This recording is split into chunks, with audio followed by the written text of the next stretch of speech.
Hello बच्चों, इस video के अंदर हम प्राकृति पर्व फूलदेई पाठ के प्रश्न उत्तर करेंगे। सबसे पहले करेंगे हम बातचीत के लिए। प्रश्न नंबर 1, त्योहार क्यों मनाए जाते हैं? आप इसका उत्तर लिखोगे। त्योहार इसलिए मनाए जाते हैं क्योंकि ये हमें परंपराओं और समाज में लोगों की विभिन्न संस्कृतियों से जोड़ने में मदद करते हैं। प्रश्न नंबर 2, आपका प्रिय त्योहार कौन सा है? तो बच्चा, आपका सबसे प्रिय त्योहार मतलब कौन सा त्योहार आपको बहुत पसंद है? तो आप लिख दो, मेरा प्रिय त्योहार दिवाली है। प्रश्न नंबर 3, आप अपना प्रिय त्योहार कैसे मनाते हैं? तो आप लिखोगे, मैं अपना प्रिय त्योहार दिए जलाकर और मिठाइयाँ बांटकर मनाती हूँ। प्रश्न नंबर 4, वसंत ऋतु के आगमन पर भारत में मनाए जाने वाले त्योहार कौन कौन से हैं? तो बच्चों, कौन कौन से हैं? वो हैं वसंत ऋतु में वसंत पंचमी, शिवरात्रि तथा होली मनाई जाती है। प्रश्न नंबर 5, उत्तराखंड के कुमाऊं क्षेत्र में माँ को ईजा कहकर पुकारते हैं। आप अपनी माँ को क्या क्या कहकर पुकारते हैं? तो बच्चों, आप अपनी माँ को जो कह के पुकारते हो आपको यहाँ पे वो लिखना है। मैंने लिखा है, मैं अपनी माँ को माँ कहकर ही पुकारती हूँ। फिर है, सोचिए और लिखिए। प्रश्न 1, फुलारी किसे कहते हैं? आप इसका उत्तर लिखोगे। फुलारी उस समूह को कहते हैं जिसमें बच्चे फूलदेई पर्व पर घर घर जाकर दहलीज पर फूल और अक्षत डालते हैं और गीत गाते हैं। तो देखिए बच्चों, फुलारी हम किसे कहते हैं? तो फूलदेई पर्व पर ना क्या होता है, एक बच्चों का ग्रुप होता है जो घर घर जाकर घरों के दरवाजे पे क्या डालता है, फूल डालता है और अक्षत डालता है। और क्या करते हैं बच्चों, वो गीत गाते हैं फिर। ठीक है। प्रश्न नंबर 2, फुलारी को मिले चावल और गुड़ से क्या क्या बनाया जाता है? तो आप लिखोगे, चावल और गुड़ से बच्चों के लिए हलवा, छोई या साई व पापड़ी बनाई जाती है। प्रश्न नंबर 3, फूलदेई को बाल पर्व क्यों कहा जाता है? तो आप इसका उत्तर लिखोगे, फूलदेई को बाल पर्व इसलिए कहा जाता है क्योंकि इस त्योहार में मुख्य रूप से बच्चे भाग लेते हैं।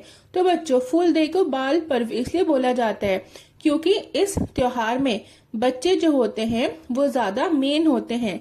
अब प्रश्न नंबर 4 है, फूलदेई पर्व बच्चों को प्रकृति से कैसे जोड़ता है?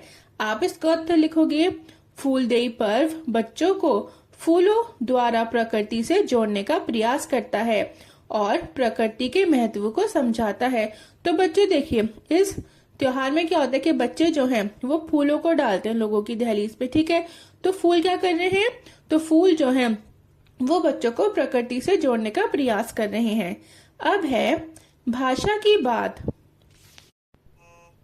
तो बच्चों, यहाँ पे ना आपको विराम चिन्हों के बारे में बताया जा रहा है। तो देखिए, पहला चिन्ह है पूर्ण विराम। ठीक है। यहाँ पे जैसा ये बना हुआ है ना, इसको हम पूर्ण विराम कहते हैं। ये कब लगाया जाता है? जब हमारा वाक्य पूरा हो जाता है तब हम इसको लगाते हैं। उसके बाद है अल्प विराम। ये कब लगाया जाता है बच्चों? तो देखिए, जब आपको बहुत सारे नाम, बहुत सारी चीजें एक साथ दे दी जाए, ठीक है, तो उसमें हम कॉमा लगा के चीजों को आगे लिखते हैं। फिर है प्रश्नवाचक चिन्ह। इसे हम कब लगाते हैं? जब प्रश्न पूछा जाए, जब सवाल पूछा जाए। ठीक है। अब यहाँ पे आपको क्या दिया गया है? यहाँ पे आपको वाक्य दिए गए हैं। आपको क्या करना है? आपको इनको, ये जो बच्चों वाक्य दिए गए ना, आपको इनमें सही विराम चिन्हों का उपयोग करना है और इसको ठीक तरीके से लिखना है। तो देखो, आप लिखोगे, गरिमा को फल खाना बहुत पसंद है। ठीक है के बाद आप क्या लगाओगे बच्चों? है के बाद आप लगाओगे पूर्ण विराम। फिर आप लिखोगे आगे, वह अपने मित्र गौरव, फिर आप कॉमा लगाओगे। ठीक है बच्चों, क्या लगाओगे? अल्प विराम लगाओगे। क्यों? क्योंकि यहाँ पे आपको 3-4 नाम एक साथ दिए जा रहे हैं। दीपक, फिर आप अल्प विराम लगाओगे। ममता, फिर अल्प विराम लगाओगे आप। और नवजोत को भी फल खाने की सलाह देती है। अब यहाँ पे आप लगाओगे बच्चों पूर्ण विराम है के बाद। क्या आपको भी फल खाना पसंद है? अब है के बाद आप क्या लगाओगे बच्चों? प्रश्नवाचक चिन्ह लगाओगे। क्यों? इसलिए क्योंकि यहाँ पे प्रश्न पूछा जा रहा है, क्या आपको भी फल खाना पसंद है? ये क्या है बच्चों? ये प्रश्न है, ठीक है, तो आप इसको कर लीजिएगा। अब है पता कीजिए। प्रश्न 1, फूलदेई वसंत ऋतु मार्च अप्रैल में मनाया जाने वाला त्योहार है। ऐसे ही शरद ऋतु सितंबर अक्टूबर और हेमंत ऋतु नवंबर दिसंबर में मनाए जाने वाले त्योहारों की जानकारी खोजिए और लिखिए। तो बच्चों यहाँ पे आपको बताना है कि हेमंत ऋतु यानी नवंबर और दिसंबर के महीने में कौन कौन से त्योहार मनाए जाते हैं। तो बच्चों अगर हम 2024 की बात करें, ठीक है, तो उसके हिसाब से नवंबर और दिसंबर में आने वाले त्योहार हैं दशहरा, दीपावली, गणेश चतुर्थी, नवरात्रि और क्रिसमस। देखिए बच्चों दशहरा तो इस बार अक्टूबर में आ रहे हैं ना, लेकिन यहाँ पे आपकी बुक में फिर भी दशहरा लिखा हुआ है नवंबर के महीने में। चलिए कोई बात नहीं, बाकी गणेश चतुर्थी, दीपावली, नवरात्रि, क्रिसमस ये कब आ रहे हैं? ये नवंबर और दिसंबर के महीने में आ रहे हैं। अब है हमारे अवकाश। तो यहाँ पे आपको ये बताना है कि आपके कब कौन से अवकाश कितने दिनों के लिए पड़ते हैं और कब से कब तक होते हैं, ठीक है। तो देखो बच्चों, सबसे पहले है ग्रीष्मकालीन अवकाश। बच्चों ये कब से कब तक होते हैं? तो मई से जून तक, और कितने दिनों के लिए? कम से कम 6 सप्ताह के लिए, 6 हफ्तों तक होते हैं। फिर है शरदकालीन अवकाश। ये कब होता है बच्चों? ये होता है अक्टूबर में, ठीक है, अक्टूबर में। कितने दिनों तक के लिए? 1 सप्ताह के लिए।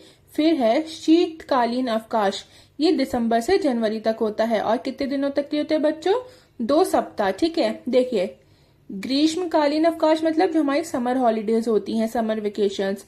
शरदकालीन अवकाश मतलब जो हमारी ऑटम ब्रेक होती हैं, और शीतकालीन अवकाश बच्चों जो हमारी विंटर ब्रेक्स होती हैं। फिर है आइए अपना घर सजाएं। फूलदेई पर्व के दिन घरों को स्वच्छ करके मुख्य द्वार की दहली को गोबर मिट्टी से लीपकर तैयार किया जाता है। आप अपने घर को त्योहारों के लिए सजाते हुए किन किन वस्तुओं का प्रयोग करते हैं? तो बच्चों यहाँ पे आपको उन वस्तुओं के नाम लिखने हैं जिनका इस्तेमाल आप अपने घर को सजाने के लिए करते हैं। तो आप लिखोगे फूल, दिए, तोरण, रंगोली, इलेक्ट्रिक लाइट्स और झूमर। अब है मेरी कलाकारी। फूल, आम और अशोक के पत्तों से या अन्य किसी भी वस्तु के उपयोग से सुंदर तोरण बनाइए। तो बच्चों तोरण हम क्या कहते हैं? तो देखिए जो दरवाजों पे लटकाया जाता है ना, तो लटकने वाली जो चीज है, जैसे यहाँ पे आपको बहुत सारे दिखाए गए हैं डिजाइन इसके, तो इसको हम तोरण कहते हैं, ठीक है। अब देखिए यहाँ पे आपको डिफरेंट डिफरेंट डिजाइन दिखाए जा रहे हैं कि आप कैसे कैसे बना सकते हैं। तो आप इनको खुद से बनाएंगे, ठीक है, इसमें आपको कुछ लिखना नहीं है। अब आप नेक्स्ट आ जाओ। कल्पना कीजिए मधु रानी एक दिन उद्यान में गई। वह बहुत प्रसन्न थी। वहां उसे मिली सूरजमुखी बहन और सूरज मामा। सोचकर लिखिए वह तीनों आपस में क्या बातचीत कर रहे होंगे। तो बच्चों आपको यहाँ पे क्या करना है? आपको मधु रानी, ठीक है, और सूरजमुखी बहन और सूरज मामा, ये तीनों आपस में क्या बातचीत कर रहे होंगे, आपको यहाँ पे वो सोच के लिखना है। तो देखिए मधु रानी कहेगी नमस्ते, आप लोग कैसे हैं? तो सूरज मामा उसको बोलेंगे हम ठीक हैं। फिर सूरजमुखी बहन उससे कहेगी तुम कैसी हो, बहुत दिनों बाद आना हुआ। तो बच्चों अब आपके ना ये बस प्रश्न उत्तर यहीं तक थे। अब आगे जो है आइए जाने, ये सिर्फ पढ़ने के लिए आपको दिया गया है, इसमें आपको कुछ लिखना नहीं है, तो इसको आप पढ़ लीजिएगा, ठीक है। अब तो आपका कंप्लीट हो गया है। अगर आपको ये वीडियो अच्छी लगी हो, पसंद आई हो, तो प्लीज वीडियो को लाइक और चैनल को सब्सक्राइब कर दें, और बच्चों बेल आइकन को भी प्रेस कर दीजिएगा, ताकि जब भी मैं कोई न्यू वीडियो अपलोड करूं तो आपको उसका नोटिफिकेशन मिल जाए।